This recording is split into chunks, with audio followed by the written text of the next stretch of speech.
আসসালামু আলাইকুম রহমতুল্লাহ। ৯ নং ইউনিয়ন ২ নম্বর ওয়ার্ডের প্রিয় অভিভাবকবৃন্দ ও আমার সহপাঠী ভাইয়েরা, আপনারা ইতিমধ্যেই অনেকেই অনলাইন মিডিয়ার মাধ্যমে এবং অনেকে স্বচক্ষে গিয়ে আমার বাড়িতে গিয়েছেন এবং দেখেছেন কিভাবে আমার একটি ঘরকে আগুন দিয়ে জ্বালিয়ে দিয়েছে সন্ত্রাসী মোহাম্মদ মনির আনোয়ার ইউনুস।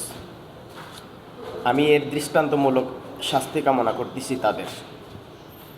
ইতিপূর্বে তারা আমার পিতামাতা ও আত্মীয় স্বজনকে মিথ্যা মামলা দিয়ে হয়রানি ও হ্যারাসমেন্ট করার চেষ্টা করেছে। এর পূর্বে আমার নিজ ঘরে আমার সহধর্মিণীকে হত্যা করে রশিতে ঝুলিয়ে রেখে যায় মনির আনোয়ার তাসলিমা ইউনুস।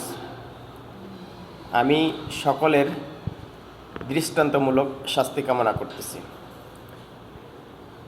আর এর সাথে জড়িত হাজি ফ্যামিলির কিছু সংখ্যক সদস্য, সাবেক ইউপি মেম্বার, হায়দ্রাবাদ পুলিশ ফাঁড়ির কনস্টেবল মুজিবুর রহমান এর সাথে অঙ্গাঙ্গিভাবে জড়িত। আমি সমাজের অভিভাবকদের ন্যাক দৃষ্টি কামনা করতেছি, আপনারা এই বিষয়টিকে সুস্পষ্ট তদন্ত করে ন্যায় বিচারের স্বার্থে আসামিদেরকে আইনের আয়তা আনার জন্য ব্যবস্থা গ্রহণ করবেন। আপনাদের কাছে এই দাবিই আমি কামনা করতেছি। আপনারা আসামি মোহাম্মদ মনির আনোয়ার ইউনুস, মরিয়ম ও তাসলিমাকে